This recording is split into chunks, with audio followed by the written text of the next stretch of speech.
அன்புள்ளம்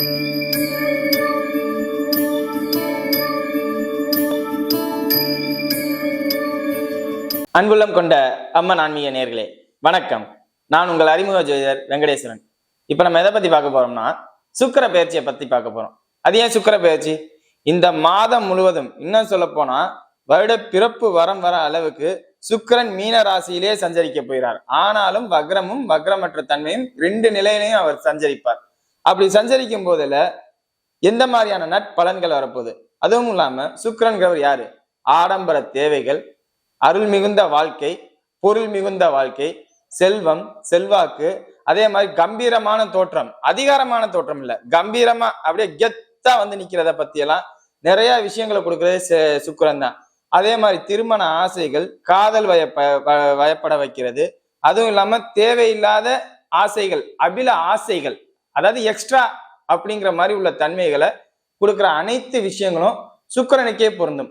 அப்படிப்பட்ட சுக்கிரன் ஒரு நீண்ட காலம் மீனராசியிலே சஞ்சரிக்கிறனால எத்தன்மையில நமக்கு வாய்ப்புகள் கிடைக்க போகுது, எந்த மாதிரி சூழ்நிலைகள்ல எந்த மாதிரி வாய்ப்புகள் கிடைக்க போகுது அப்படிங்கிறத பத்தி தான் பார்க்க போறோம். இப்ப வாங்க 12 ராசிக்கும் சுக்கிர பயிற்சி எப்படி இருக்க போகுது அப்படிங்கிறத பார்ப்போம். சிம்ம ராசி அன்பர்களே, இந்த சுக்கிர பயிற்சியானது உங்களுக்கு ஒரு அற்புதமான பயிற்சி. உங்களுக்கும் பேச்சு திறமை இந்த நேரத்துல சூப்பரா வேலை செய்யும். ஏன்? ராசிக்கு 8ஆம் இடத்துல இருந்து சுக்கிரன் 2ஆம் இடத்தை பார்க்கிறார். அப்ப அற்புதமா பேசுவீங்க. உச்ச சுக்கிரன் 2ஆம் இடத்தை பார்க்கிறார். கேது வந்து இருக்கிறனால இத்தனை நாள் நீங்க வெட்டி விடுற மாதிரி பேசியிருப்பீங்க. இப்ப சுக்கிரன் பார்க்கறேன்னா மக்களை கவரும் வண்ணம் பேசுவீங்க. அப்படியே இழுத்துறணும், உங்க பேச்சாலே அப்படியே இழுக்கணும் அப்படின்னு நினைப்பீங்க. அந்த தன்மை தான் இப்ப நிகழும். அதுவும் ராகுவோட சேர்றதுனால பொய்யா கூட பேசுவீங்க சமயத்துல. அதாவது பொய்யா பேசுறதோட மக்களை கவரும் வண்ணம் நீங்க பேசணும் அப்படிங்கிற ஒரு தன்மை நிகழும். ஏன்னா உச்ச சுக்கிரன்ல, உச்ச சுக்கிரன் 2ஆம் இடத்தை பார்க்கும்போது மக்கள் ஆசைப்படுற மாதிரி, அதாவது அவங்களுக்கு உங்களோட பேச்சு அவங்களுக்கு சந்தோஷத்தை தரணும் அப்படிங்கிற மாதிரி பேசணும். 2ஆம் இடத்தை பார்க்கறதுனால 2ஆம் இடம்னா பேச்சு மட்டும்தானா, குடும்பம் சந்தோஷமா இருக்கும். உங்களால குடும்பத்துக்கு சந்தோஷம். அதே மாதிரி பணம் தேடி வரும்.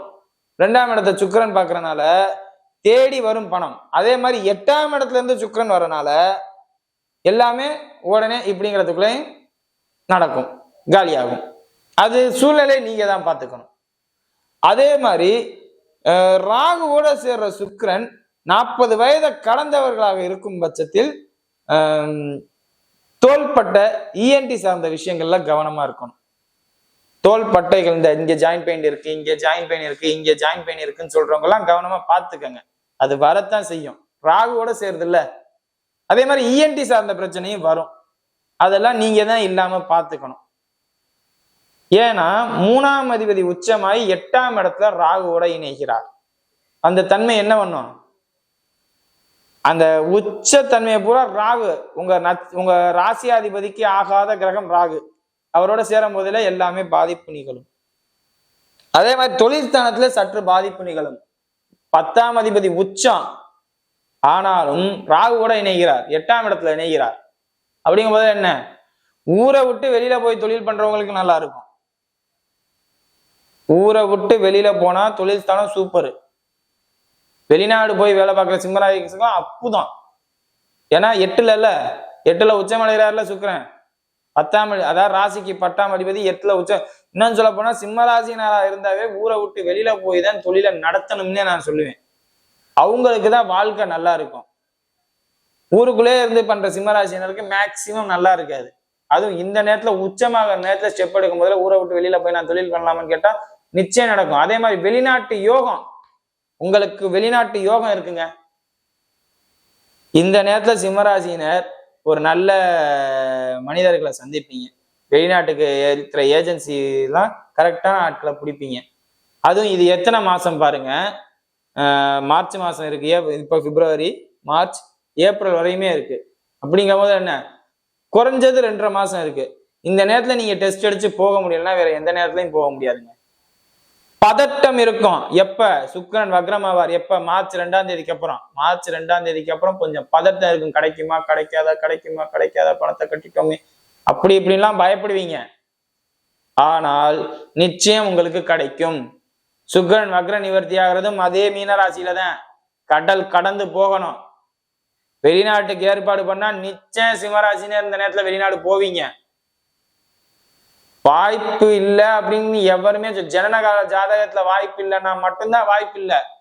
ஜனனகால ஜாதகத்துல வெளிநாடு போற யோகம் இருந்துச்சுன்னா இந்த நேரத்துல சிம்மராசினர் நிச்சயம் வெளிநாடு போவீங்க.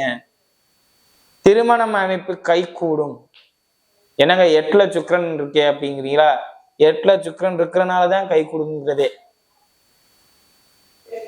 உச்சநிலை பெண் சுகத்தை பற்றி சொல்றது.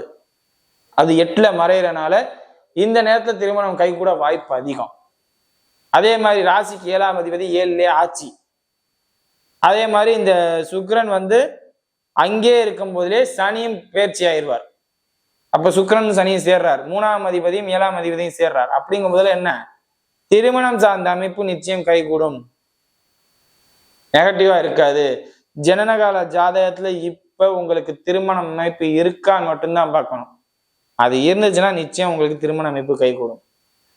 திருமணமானவர்கள், திருமணமாகி குழந்தை பாக்கியம் வேண்டும்னு நினைக்கிறவங்க சற்று இந்த நேரத்துல பாதிப்பு ஆகும்.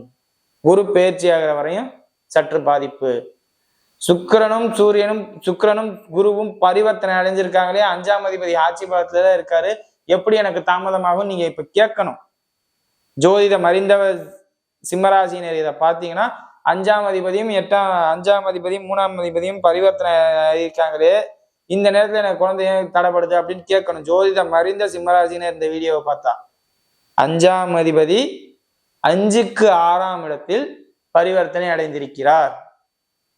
5ஆம் அதிபதி 5க்கு 4ஆம் இடத்துக்கும் 6ஆம் அதிபதிக்கும் பரிவர்த்தனை அடைஞ்சிருக்கிறார். அப்படின்னா என்ன, குழந்தை சார்ந்த விஷயத்தில் ரொம்ப கவனமா இருக்கணும். நீங்க கன்சீவா இருக்கிறவங்களா இருந்ததுன்னா ரொம்ப ரொம்ப எச்சரிக்கையா இருக்கணும்.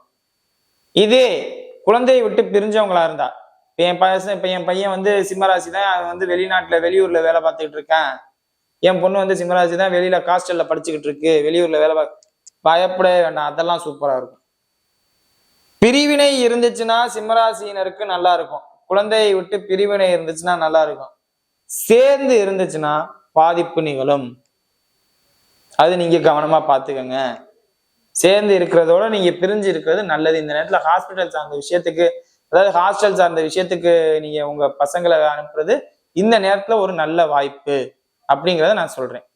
அடுத்தது, காதல் விவகாரம் கொண்ட சிம்மராசினர். நெகட்டிவா சொல்லணுங்கிறது என்னோட நோக்கம் இல்லை.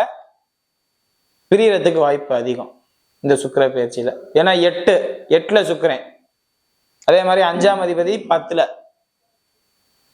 உங்களோட நடவடிக்கை தப்பா இல்லாம இருந்தா லவ் சக்சஸ். உங்களோட நடவடிக்கை தப்பா ஆணுச்சுன்னா லவ் ஃபெயிலியர் தான். உங்களோட நடவடிக்கை தப்பா இருக்கக்கூடாது. நீங்க சிங்கம், சூரியன், உங்களோட மைண்டுக்கு நெகட்டிவா வேலை செய்யக்கூடாது. மற்றவங்களுக்கு நெகட்டிவா வேலை செய்யலாம், உங்களுக்கு நெகட்டிவா வேலையே செய்யக்கூடாது. நெகட்டிவா வேலை செஞ்சிச்சுன்னா நெகட்டிவா தான் நடக்கும். இந்த விஷயத்துல நான் ஒழிச்சு மறைச்சு பேசுறேன், அதை நீங்க புரிஞ்சுக்கோங்க. நெகட்டிவா உங்களுக்கு சிந்தனை வேலை செய்யக்கூடாது. லவ் சார்ந்த விஷயத்துல நெகட்டிவா செஞ்சா நெகட்டிவா நடந்துடும், அவ்வளவுதான். வேற எதுவும் நான் சொல்லல. அதுக்கப்புறம் வேற எதுவும் பாதிப்பு இருக்கான்னு கேட்டா, தொழில எனக்கு நல்லா இருக்கான்னு கேட்டா தொழில நல்லா இருக்கு. 10ஆம் அதிபதி தான் உச்சம் ஆயிட்டாரு. அதுவும் 10ஆம் அதிபதி 8ஆம் அதிபதி பரிவர்த்தனை, திடீர் குருட்டு யோகம் கூட கிடைக்கும். குருட்டு அதிர்ஷ்டம், குருட்டு யோகம், திடீர் லாட்ரி, இந்த மாதிரி விஷயங்கள்லாம் கூட கிடைக்கும். லாட்ரி ஜனனகால ஜாதகத்துல லாட்ரி அமைப்பு இருந்தா மட்டும்தான் லாட்ரி யோகத்தை பத்தி பேசணும். இல்லாட்டி லாட்ரியை பத்தி யோசிக்கவே கூடாது. லாட்ரி யோகம் இருந்தா தான் லாட்ரியை பத்தி யோசிக்கணும், இல்லாட்டி அதை பத்தி யோசிக்கவும் கூடாது, பேசவும் கூடாது. விபரீத ராஜயோகம் இருக்கிறவங்களுக்கு தான் லாட்ரி யோகம் வேலை செய்யும். அது இல்லைன்னா லாட்ரி யோகத்தை பத்தி பேசவே கூடாது.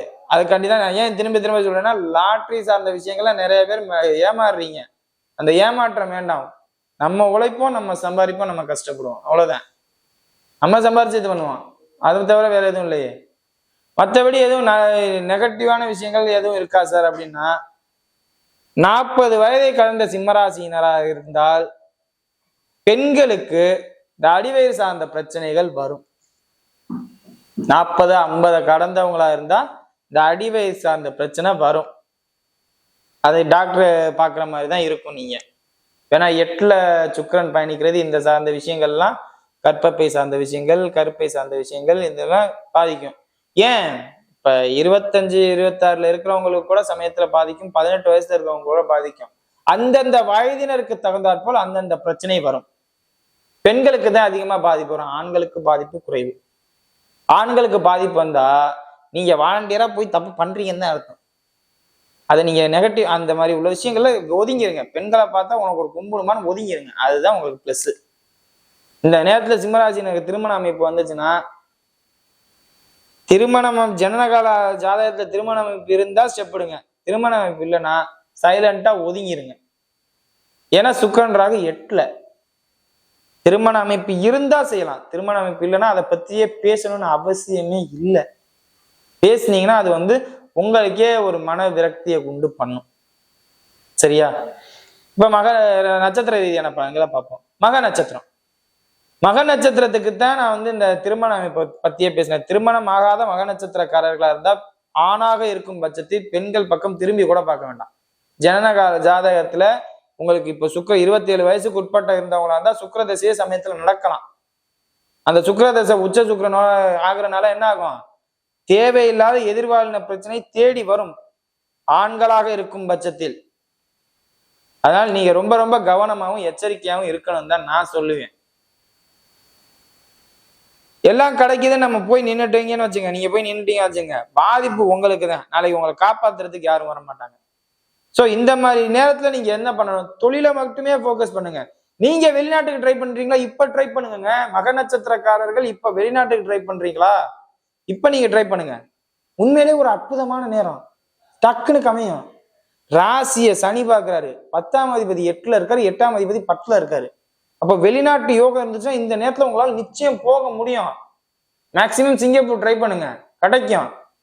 இல்ல நான் சிங்கப்பூர் ட்ரை பண்ண மாட்டேன், கனடா ட்ரை பண்றேங்கிறீங்களா, கிடைக்குங்க. இந்த ஒரு நேரத்தை நீங்க விட்டீங்கன்னா எந்த நேரமே கிடைக்காது. ஜனனகால ஜாதகத்துல வெளிநாட்டு யோகம் இருக்கும் பட்சத்தில், வெளிநாட்டு யோகம் இருக்கும் பட்சத்தில். இதே மக நட்சத்திர பெண்களாக இருக்கும் பட்சத்தில் நான் சொன்னேன்ல, இந்த அடிவயை சார்ந்த பிரச்சனை, அந்தந்த வயதினருக்கு தகுந்தாப்புல பிரச்சனை வேண்டாம், அது உங்களுக்கு தான் கவனமா பார்த்துக்கணும். பூர நட்சத்திரக்காரர்கள், உங்க நட்சத்திராதிபதி தான் 8ல போய் உச்சமாயி ராகு கூட இணைகிறார். நீங்க தான் நிறைய பேரை ஏமாத்துவீங்க, மாட்டீங்க அப்படிங்கிற ஒரு தைரியத்துல ஏமாத்துவீங்க. அதே மாதிரி இனிக்க இனிக்க இனிக்க இனிக்க பேசி எல்லா தலையிலையும் முக்காடு போட்டு விட்டு வந்துருவீங்க.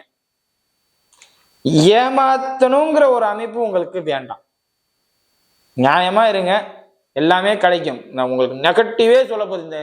இந்த 12 ராசினர்ல பூர நட்சத்திரம் 27 நட்சத்திரத்துல பூர நட்சத்திரத்துக்கு நான் நெகட்டிவே பேச போதில்லை. எல்லாமே உங்களுக்கு சக்சஸ் தான், எல்லாமே உங்களுக்கு சாதகம் தான், ஃபுல் அண்ட் ஃபுல் பாசிட்டிவ் தான்.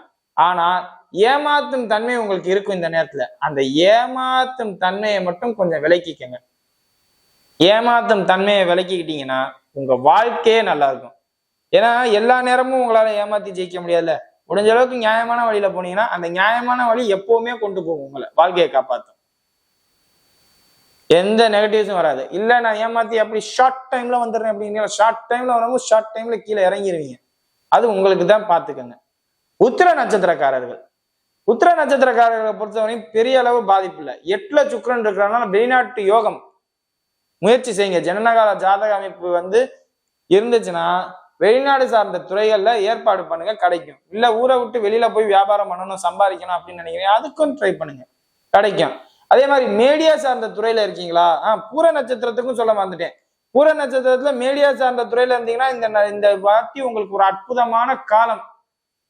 யோசிக்காதீங்க, அது சார்ந்த துறையில உங்களுக்கு நல்ல இன்ஃபுளுன்ஸ் இருக்கு. மீடியா துறையில இருக்கிறவங்களுக்கும் கலைத்துறையில இருக்கிறவங்களுக்கும் ஒரு அற்புதமான இன்ஃபுளுன்ஸ் உங்களுக்கு இருக்கு. பூர நட்சத்திரக்காரர்களுக்கு, உத்திர நட்சத்திரக்காரர்களுக்கும் அந்த இன்ஃபுளுன்ஸ் இருக்கு, பயன்படுத்திக்கோங்க. எல்லாமே சக்சஸ். ஏன்னா 8ல உச்ச சுக்கிரனோட ராகு சேரும் முதல்ல அப்படியே பயங்கரமா ஒரே அடியா விகாரமா காமிச்சிட்டு போயிடும்.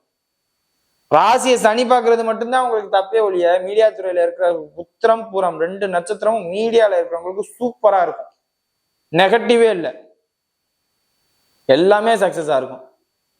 அதனால நீங்க எதா இருந்தாலும் தைரியமா செய்யலாம். வீடியோ இப்பதான் ஃபர்ஸ்ட் டைம் பாக்குறதா இருந்தா லைக்ஸ் பண்ணுங்க, ஷேர் பண்ணுங்க, கமெண்ட் பண்ணுங்க, மறக்காம சேனலை சப்ஸ்கிரைப் பண்ணுங்க. வேற எதுவும் ஜோதிட ஆலோசனைக்கு கீழே உள்ள நம்பருக்கு கால் பண்ணுங்க. நன்றி.